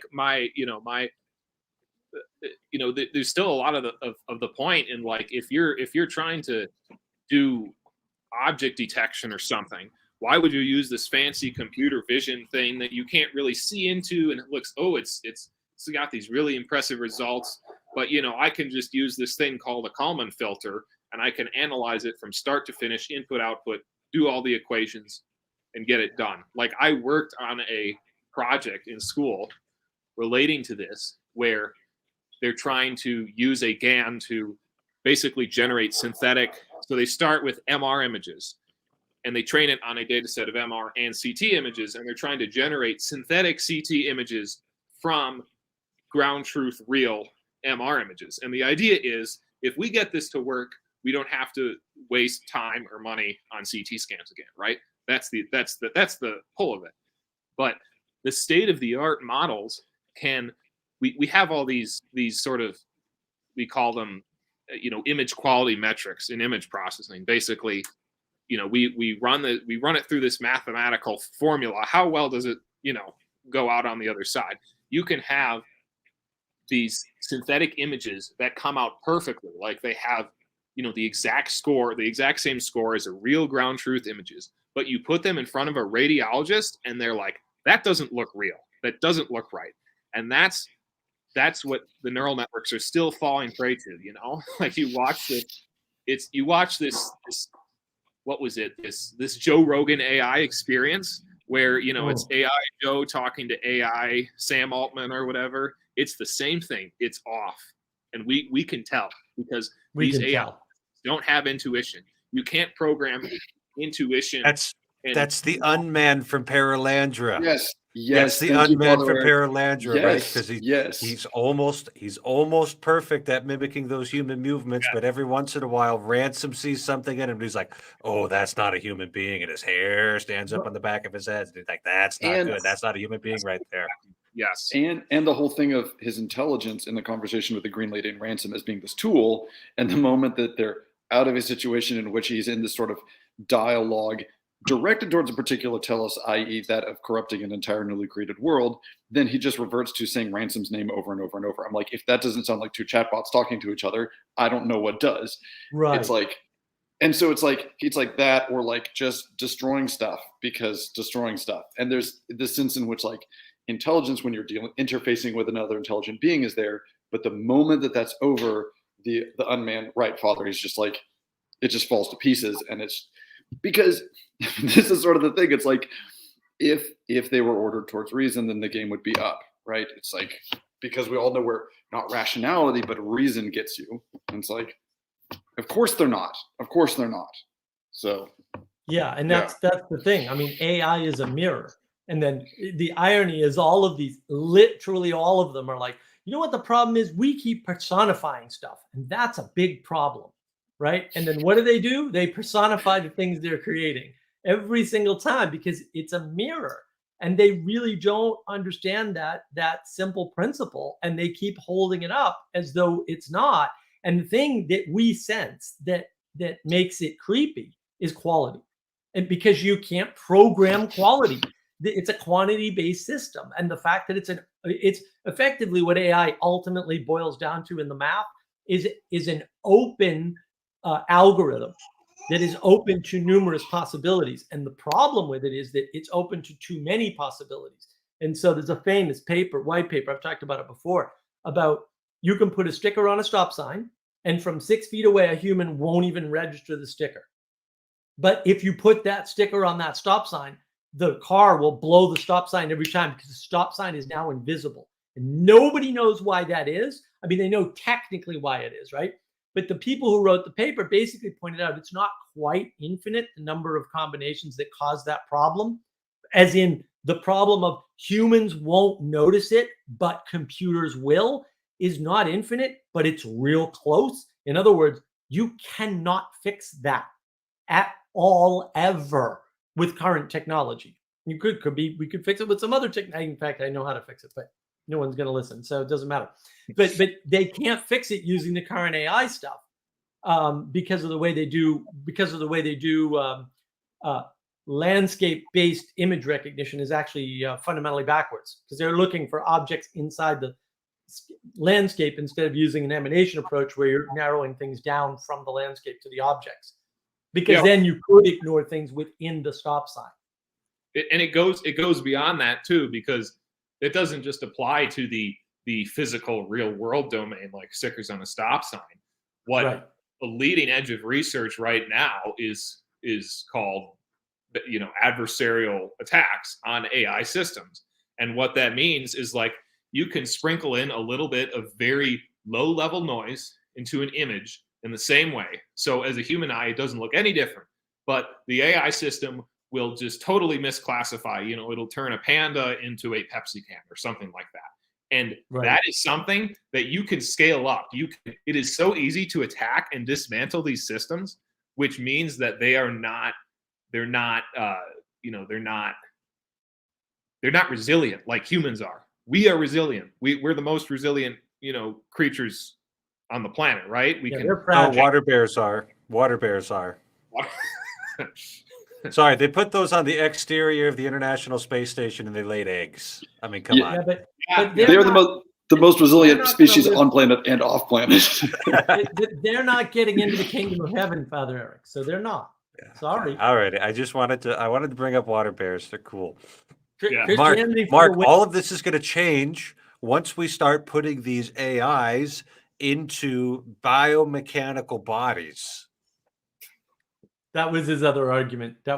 It's weird to hear a discussion where he invokes Wittgenstein. I think it's Wittgenstein with the lion. Even if a lion could talk, we wouldn't understand it. And then later on says, but we're going to make AI, into a tiger. And then and I was like, you just said Wittgenstein said we can't do that, and now you're saying we're going to do that. And the whole time I've got this stupid spell check that changed on my phone. And what did spell check change into? It changed to an AI spell check. AI spell check is terrible. The mathematical spell check that's something like 200 lines. John, you might actually know this. I can't remember the guy who wrote the original spell check. That's based on the keyboard and whether or not you've made a typing error is way more accurate than all of the AI spell checks. Actually, and it's all math. It's much more accurate. Well, and it's weird because this is Vervaeke. This is the same guy who spent so much time talking about zombies as the model for the current meaning crisis that we're in. And now it's like, well, let's just make some more zombies by programming biomechanical, things with AI. Okay. I think there is some deep, it's hitting some really deep desire that people have. And I remember years back being given the distinction between begetting and making, right? So God makes us, we are begotten of other people, right? So the Son is begotten of the Father. We are made by God. My children are begotten of me. And like, we want to make people. Yep. Like, we want to make persons. And I think that that's part of why we look at that and we're like, oh, it's a person. There's intelligence there. Because it's not, because you get all the benefit of this like relationship that you might have with another person, but you can own it. Because when you make something, you can own it. When you beget something, you don't own it. And I think that I don't know, like it's weird. I don't think it's just this anthropomorphization. There's this desire to be like, we have done this. Do it the old-fashioned way. I'll get you married. Yeah. Well, and that's what Vervaeke started with. Like the framing of his AI talk from the beginning is all about, we need to be good parents to the children. Yes. And at the same time, he's saying we can't do that, but they're going to become enlightened.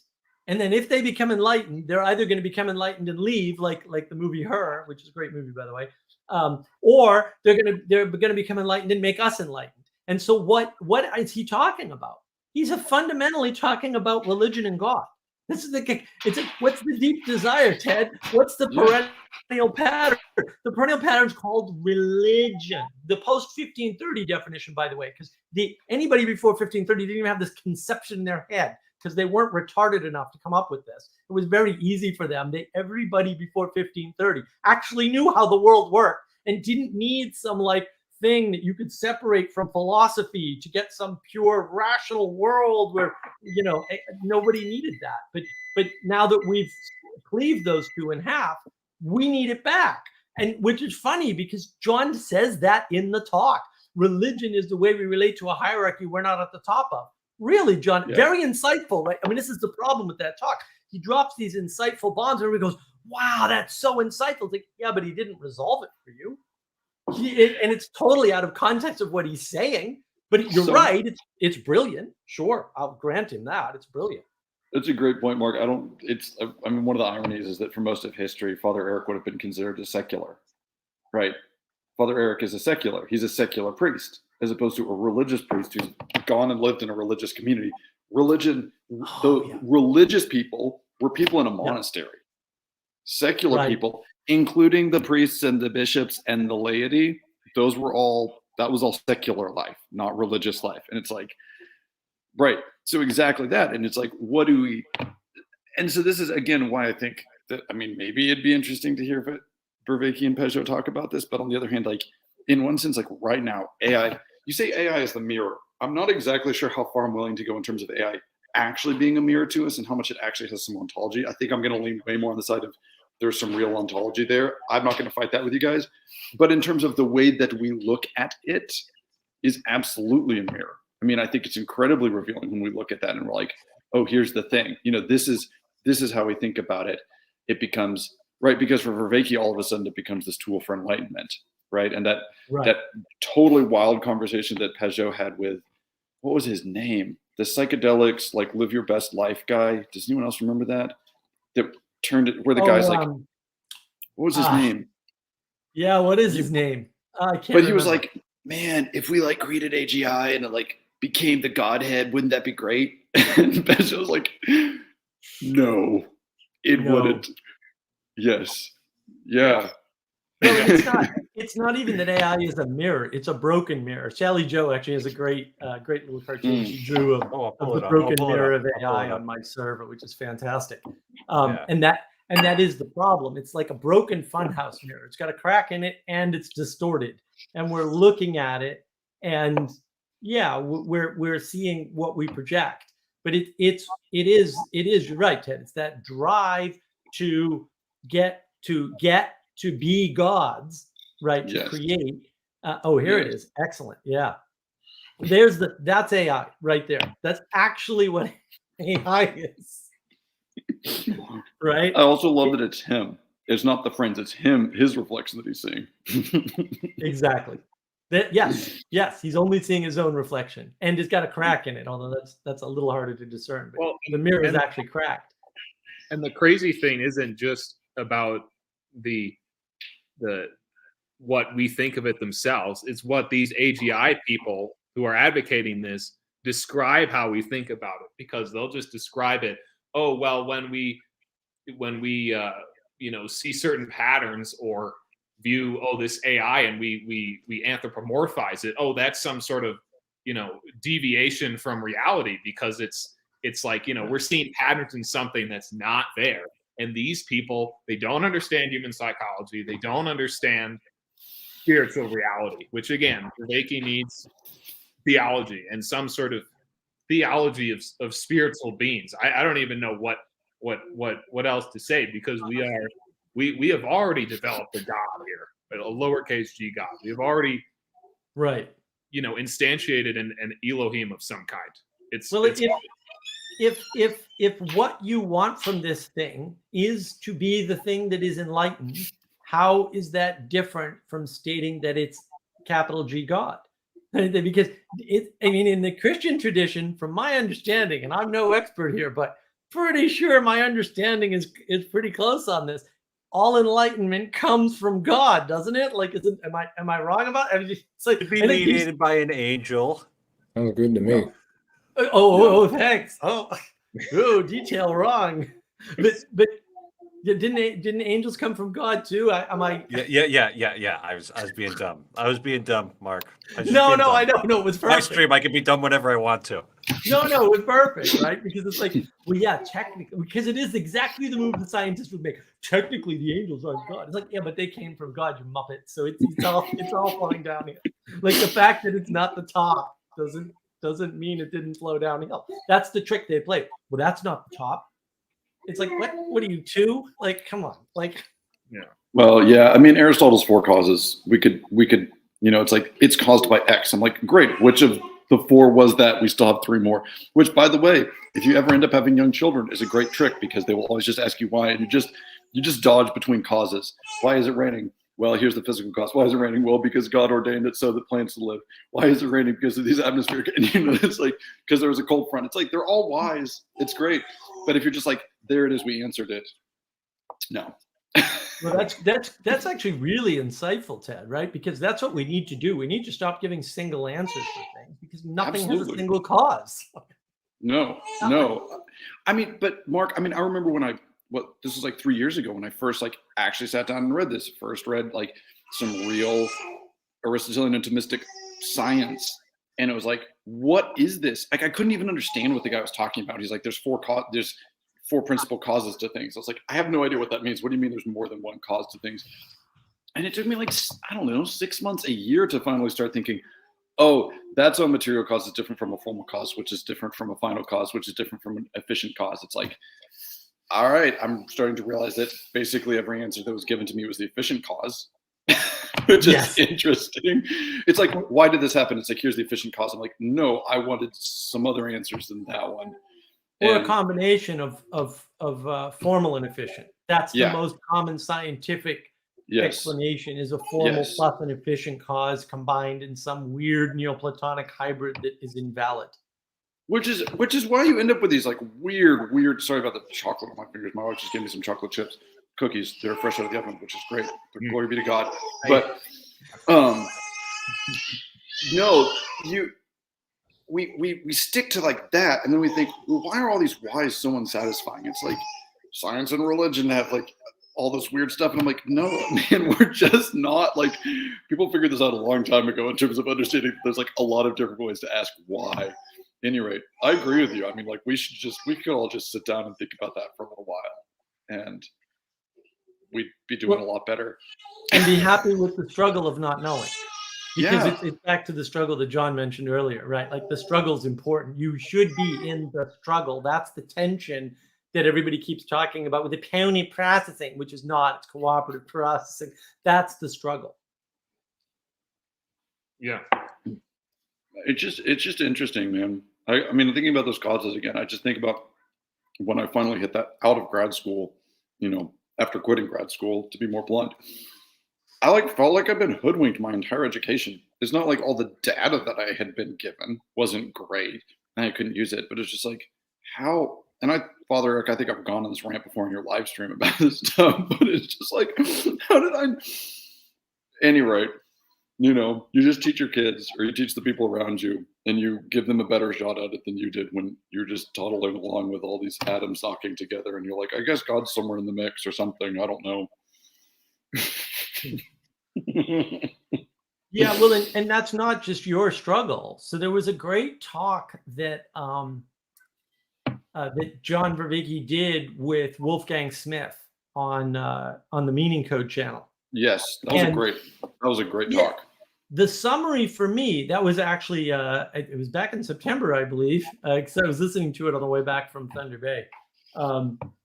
The summary to me was, two guys get into science looking for the answer to life, the universe, and everything, right? Figure out it's not there, right? Pretty quickly, because they're smart guys. Like, they're not morons, right? These are way above average guys. What did Wolfgang graduate with 2 or 3 majors from Cornell at 16 or something? I mean, it's like, you hear that guy's resume and you're like, who are you? Wolfgang's not human, clearly. Like, yeah. But then they go into philosophy, figure out the answer's not there either. And then one of them, the one that's not human, actually is a Catholic now. I'll leave you to guess which one that is. Right, but it's this quest for this answer that's not there in science, and then this quest for this answer that's not there in philosophy, and then this ultimate, like, how do we resolve this? Oh, and I like what Taleb says. If you've not seen Taleb's just great, gotta read all his books. You just gotta, right? Because he says, I want to live comfortably in a world I do not understand. It's like, yes, that's exactly what you want to do. It's very religious, even though he's that's Chesterton. That's Chesterton's description of what he wanted of the universe. He wanted someplace where he could have an adventure at the same time as feeling at home. Like, that's the same thing. He's like, I want to be the guy who thinks he's, exploring some great South Sea island that no man has ever been on before, only to realize that I'm like showing up at Brighton. He's like, I want all the fun and bravery and conquest, and yet to be at home, truly at home here, that's what finding a spiritual home. They're going to do that thing in California in a couple of weeks. There's a reason that it's They're like, not marketing this property, right? yeah, Spiritual home. I'm going to make them all Catholic. yes, Father Egg, let's go. We've already got the spiritual. Yeah, it's like finding a spiritual home. Like there aren't We're any going to go available. to St. Margaret Mary's for Sunday Mass. Boom. No, it's Oh, yeah. you know what it is? It's Ooh, the yeah. spiritual home building crisis has taken over, and they just haven't built enough spiritual homes for people. So we've got to build a few more. Gnosticism confirmed. It's the spiritual housing crisis. Yes, thank you, Andrew. Caused That's by the exactly- spiritual Fed raising the spiritual interest rates too high. Yes, yes. What we need is a nice Gnostic apartment building to house everybody spiritually. Unfortunately, I don't think that's what I'm trained to do in my discipline. Andrew, I'm guessing that the Gnostic apartment buildings look like one of those like Soviet Union blocks where it's just like I bet. concrete. Also, as an aside, if any of you guys have ever not read "Live Not by Lies" by Roger. Rod Dreher, there's some fascinating stories out of the Soviet Union, and one of my favorites is there was a group of people, and I don't remember if they were Orthodox or Catholic, but they got permission to fix a toilet in one of those Soviet block apartment buildings, tore out a 4-story hole inside of it, and built a church inside a Soviet apartment building. Like, it's so cool. They're like, for years they were operating on they needed to fix a toilet permit, and they're like, yeah, we're still doing construction in here. Anyway, The whole thing was so corrupt that worked. yeah, but nobody exactly. noticed. But Fixing a Father, toilet. that's my picture for you at this conference. Is here's the Gnostic apartment building, and you're like, we're gonna go fix the toilet in there. Yeah. I love it. It's a great image. That's Oh boy. Mark, I want your predictions. What happens when we get a semi-functional biomechanical suit and we put an AI inside of it?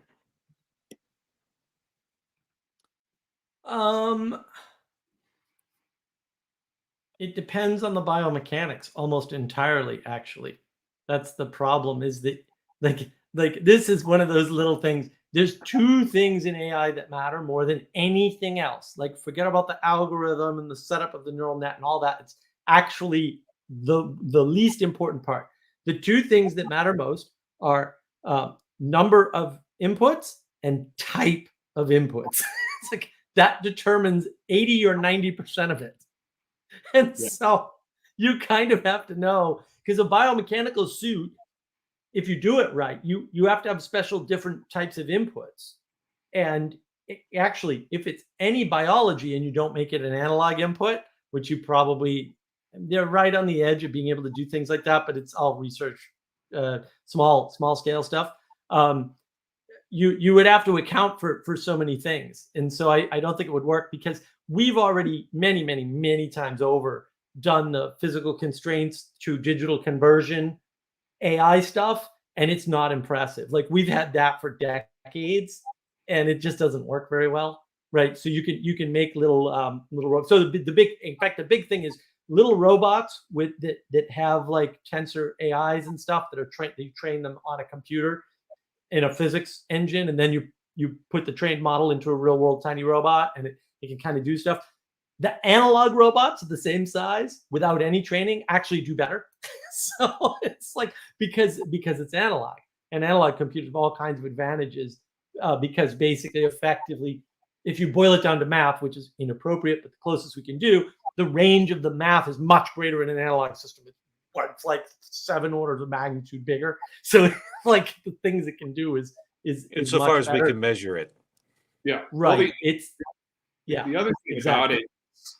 about it is the scaling problem that we were talking about earlier, because you're talking about some sort of biomechanical system. Okay, well, what level are we analyzing that on? You know, we could have an elbow joint. Okay, we have an elbow joint. Okay, we can have finger joints. Well, how precise are we going to get with these finger joints? Oh, we could go all the way down to individual cells. How complex is this thing going to be? And even if you were to get to that some insane level of complexity, what you're going to run into is the overfitting problem. You're going to, Right. this thing is going to learn certain patterns that are specific only to the data that you trained on. And then once you put it in the real world, it's just going to fall on its face because it's stuff that it's never seen before. And because you've given it too many parameters and specified it too much, then that's why there's this tension between making it more general and making it more specific and going on a smaller, a smaller level down the hierarchy, right? And this is a perennial problem they have not figured out that applies for any sort of AI system. So that's it applies for everything. Yeah. Yeah. The perennial pattern, the fundamental problem where they say, well, this has so many parameters. The more parameters you have, the more overfit you are. It's not exact, but it's real close. It's real close, and you're too few, and it's going to be underfit, too many, and it's going to be overfit. And the big lie they're telling about AI that they don't mention is that the tuning they do at that level, which actually is hard, so not anybody can do it, but the parameter tuning is a huge thing. It's enormous. So you can go on the web right now and download any number of models to do character recognition or facial recognition or any of that stuff.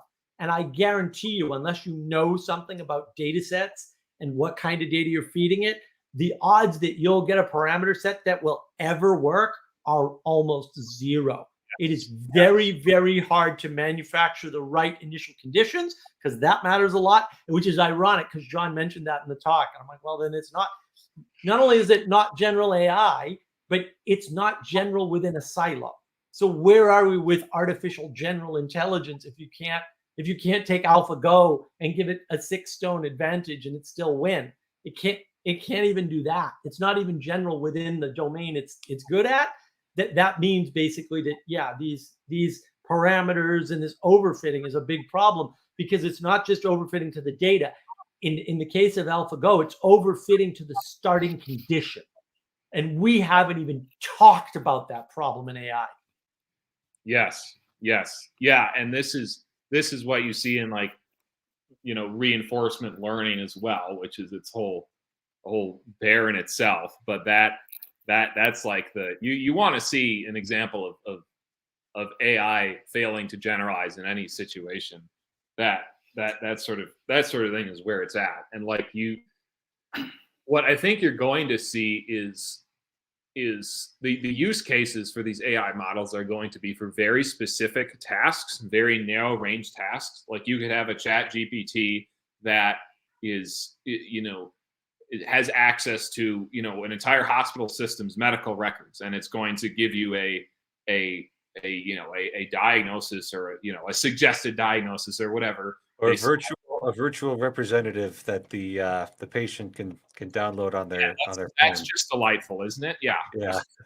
But right, yeah, as long as you have a human doctor that is the one who's interpreting and using that tool properly, and as long as you have a human X doing all the interpretations for whatever these very narrow range systems are putting out, I think they have a huge amount of potential in those domains. It's just you get the people that come on, like Lex Fridman's podcast, and he'll ask him questions like, do you think ChatGPT is conscious?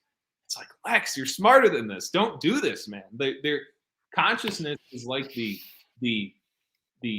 what would you say? It's like the ultimate in what it means to be generalizable, and AI is it's not there, and maybe it will never be.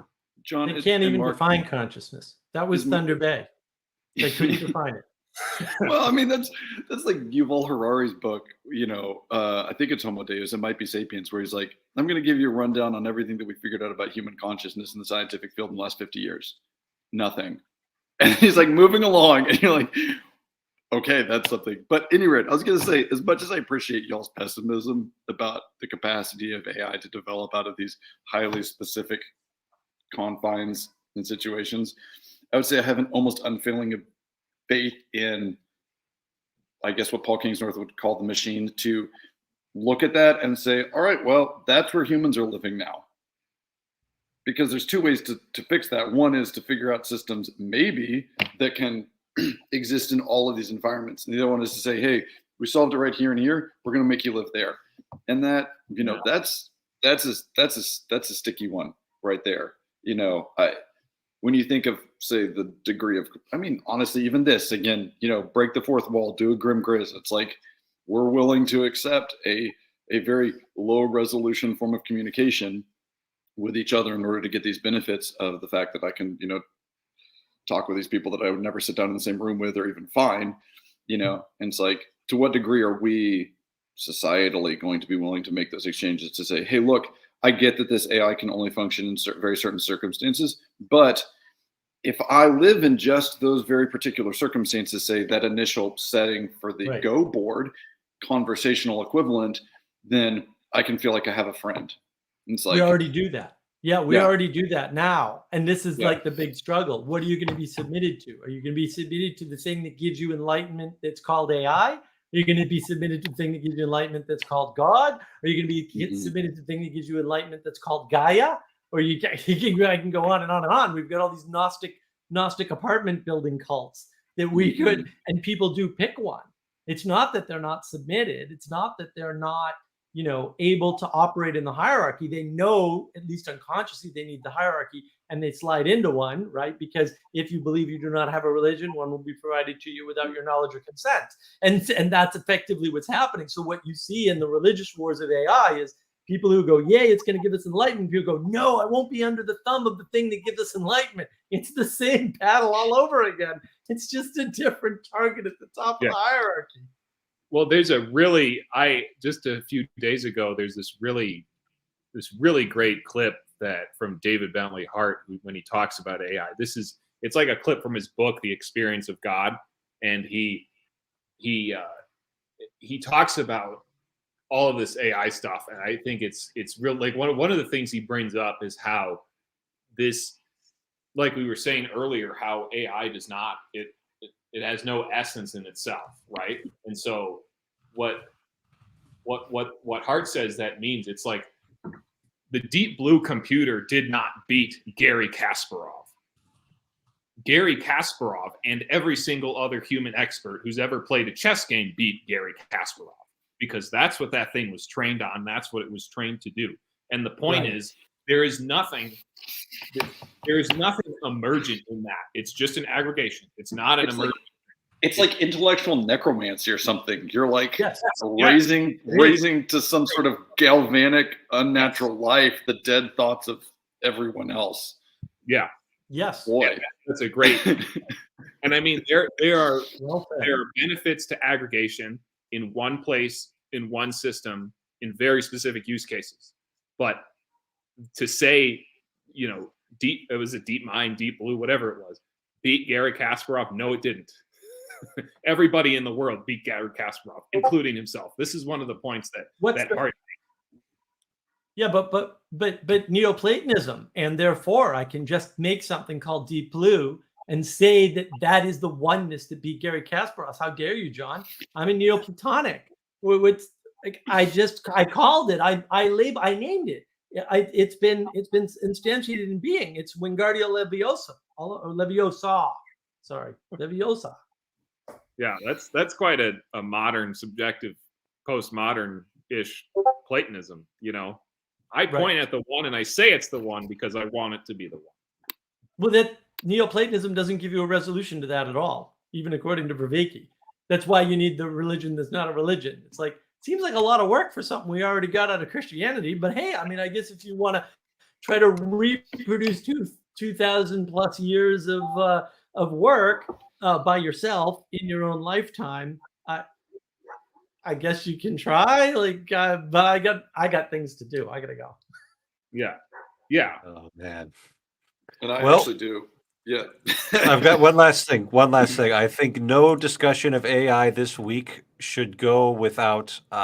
We'll just go with a flat presentation view here. So, feast your eyes, everybody, on the AI generated pizza commercial. This is pizza?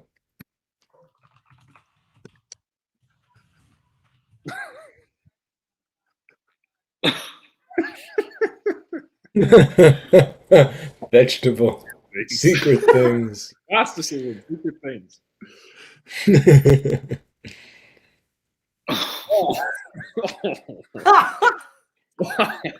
Oh gosh. The horror. It's like family, but with more cheese. Sam, I'm about to wrap this up, but hello. Pepperoni hug spot. Hey, Sam. Pepperoni I'm never hug going spot. there. What's like family but with old cheese? Pepperoni hug It's spot. a pizza place that disfigures anybody who eats the pizza. That was great. Oh, Wow. alrighty. So, Someone's night, children everybody. are more unhappy than mine. All right. Good night. This was really fun. I felt like I really got a lot out of it. Some good breakthroughs and other moments. I look forward to the next one.